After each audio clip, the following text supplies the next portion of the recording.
म लडेको चाहिँ पछि भन लडेर भाँचिएको चाहिँ पछि भन मलाई बाहिर निकालेर त्यो त पीडित दिदी त्यो पीडितले त भनेको होइन नि त हैन भनेको होइन होइन म चाहिँ म तन्दुरुस्त भएँ म निको भएँ मलाई उपचारहरू सबै पाएँ भनेर चाहिँ भनेको ए भनेपछि यस्तो भनेपछि उपचारहरू सबै पाए अब अगाडि म मुद्दा सुद्धा लगाउँदिन भनेर चाहिँ त्यस्तो खालको चाहिँ उनीहरूले आफै कागज बनायो होइन अदालतमा भोजपुरको अदालतमा अदालतमा बनाए कि हो र यो कहाँ लेखियो भन्दाखेरि मलाई बाहिर निकाल्यो अनि पर जिल्ला कार्यालय प्रहरीमा भन क्या यहाँ भोजपुरको चाहिँ एउटा केस थियो जुन एकजना रामप्रसाद राई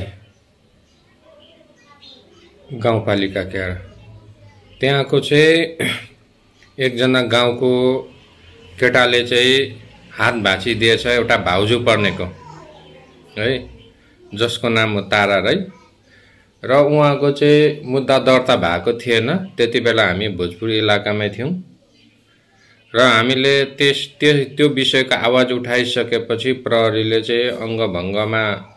मुद्दा दर्ता गराइदिएको थियो तर त्यहाँको प्रहरीले चाहिँ के गर्यो हैन अब हाम्रो देशमा गरिब गुरुबाले न्याय पाउँदैन सिधा सादाले न्याय पाउँदैन किन भन्दाखेरि यो जुन एमाले कांग्रेस माओवादीले जबसम्म यो देश चलाउँछ तबसम्म यो देशका सिधा सादा जनताले कहिले पनि न्याय पाउँदैन है यसको विषयमा हामीले कम्प्लेन पनि गरेका थियौं तर के गर्छ भन्दाखेरि यी शासकहरूले चाहिँ झन् उनीहरुको हौसला बढाउँछ पदोन्नति गर्छ ठीक भाइ हाम्रो धर्म यही हो यो लाटालाटी सिधा सादाहरूलाई यसरी नै हामीले दबाउनु पर्छ यसरी नै गर्नुपर्छ यिनीहरु भनेको त मासु र भातमा भोट दिने हुन् भनेर बुझेको कारणले गर्दाखेरि यस्ता काम गरिरहेछ यो अडियो सुन्नुहोस् है तपाईहरुले राम्रोसँग कस्तो लाग्यो लाइक शेयर र कमेन्ट गर्नुहोस् र यसको विषयमा अब तपाई हामीले एउटा आवाज निरन्तर उठाइराख्नुपर्छ अनि मात्रै यो देशका जनताले सुख शान्ति समृद्धि पाउँछ नभए पाउँदैन नरक समान हो यो देश है तपाईलाई फेरि भन्नुस् त दिदी सुरुदेखि अनि आज उले हैन पत्र गर्ने मान्छे लिएर आए 7 जना 3 जना शिरकुमार विष्णु आएन उसको बुढीहरु तलतिर उपचारमा गएको रहेछ अनि पछाडी चाहिँ अब लिएर आएपछि के भयो भने हैन अब खोइ पत्रहरु काट्यो जिल्ला प्रहरीबाट अनि उमा लैजा भन पर सरकारी वकिलमा लग्यौं अनि खेर लगेर अदालतमा बुझायौं अनि पत्र चाहिँ गर्दाखेरि के भन भने हैन म उपचार त यस्तो भन उनीहरुले चाहिँ के भयो त लडेर भाँचिएको भन हातमा भनेर भन्छ भाँचिएको हो भनेर भन्छ ताराले अर्को कुरा भनेको उपचार मेरो तन्दुरुस्त भयो हात भाँचिएको तर उपचार चाहिँ मेरो भयो म तन्दुरुस्त भएँ म गरी खाने परे म अब मुद्दा गर्दिन ए भनेपछि त्यो एकछिन है दिदी त्यो जुन ताराले चाहिँ त्यहाँ अब त्यो केटाले हात भाँचिदिएको तर त्यहाँ अदालतमा चाहिँ म आफै लडेको भनेर त्यहाँ चाहिँ लेखिएको रहेछ हैन म लडेको चाहिँ पछि भन लडेर भाँचिएको चाहिँ पछि भन मलाई बाहिर निकालेर त्यो त पीडित दिदी त्यो पीडितले त भनेको होइन नि त हैन भनेको होइन होइन म चाहिँ म तन्दुरुस्त भएँ म निको भएँ मलाई उपचारहरू सबै पाएँ भनेर चाहिँ भनेको ए भनेपछि यस्तो भनेपछि उपचारहरू सबै पाए अब अगाडि म मुद्दा सुद्धा लगाउँदिन भनेर चाहिँ त्यस्तो खालको चाहिँ उनीहरूले आफै कागज बनायो हैन अदालतमा भोजपुरको अदालतमा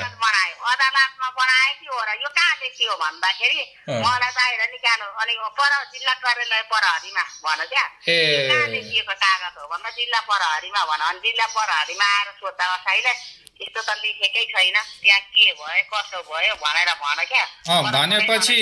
अदालतमा न्यायाधीशहरू वकिलहरू मिलेर चाहिँ के गरेको रहेछ भन्दाखेरि त्यो कागजमा चाहिँ मिलाएर चाहिँ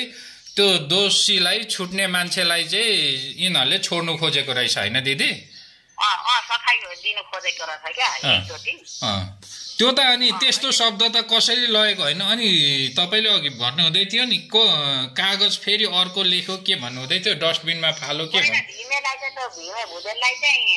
उसकै गाउँको रहेछ अरे त्यो त्यो केटाको चाहिँ त्यो कुट्ने चुट्ला भाँचिदिने केटाको चाहिँ दिदीको गाउँको रहेछ अरे क्या उता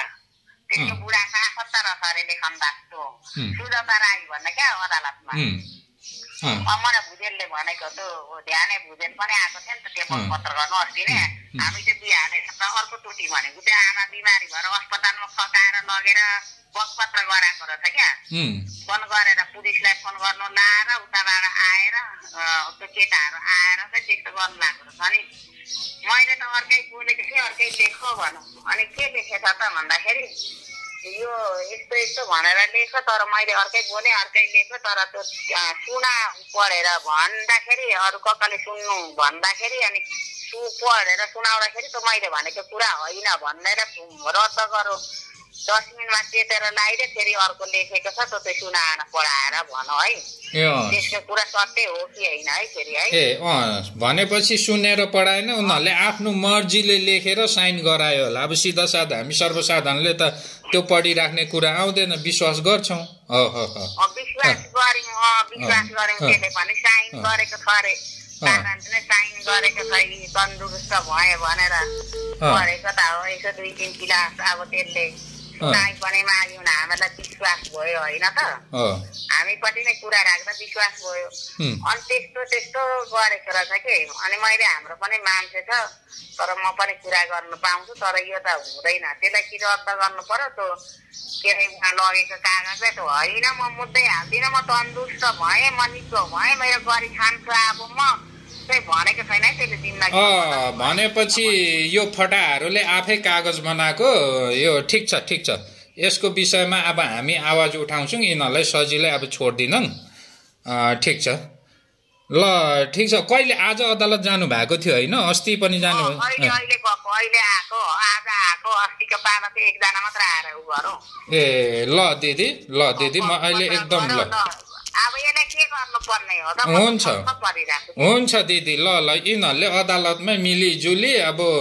त्यो जुन बगपत्र जसले बोलेको थियो जसले उमा पेशीमा त्यो बोलेको कुराहरूलाई चाहिँ यिनीहरूले आफ्नै मर्जीले चाहिँ लेखेर बनायो भन्ने किसिमको छ त्यो पीडितले कहिले पनि त्यस्तो आफ्नो त्यत्रो हात भाँचिएर 25-30 टका बीपीकेएम हस्पिटलमा टाँका लगाएको छ उसले चाहिँ अनि न्याय पाउनुपर्छ भनेर अदालतमा प्रहरी प्रशासन मुद्दामा नदिँदा पनि तिनीहरूले दिँदा पनि लिनु नमानेको बल्ल यिनीहरूले दर्ता गरेको अनि उसले अनि त्यो पीडित तपाईँको बुहारीले त्यो आफै ठिक भए भनेर यो त्यस्तो खालको कागज बनाउनु भनेको यो अपराध हो यो पापी हो त्यही त मैले भन्ने गरेको छु नि ठिक छ त्यस्तो कागज उनीहरूले आफ्नो मर्जीले बनाएछ ल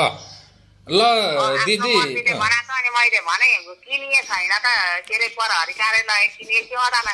अदालत प्रहरी कार्यालय सरकारी वकिलहरू कोहरू सबै मिलेर चाहिँ के हो भन्दाखेरि उनीहरूको उद्देश्य भनेको अब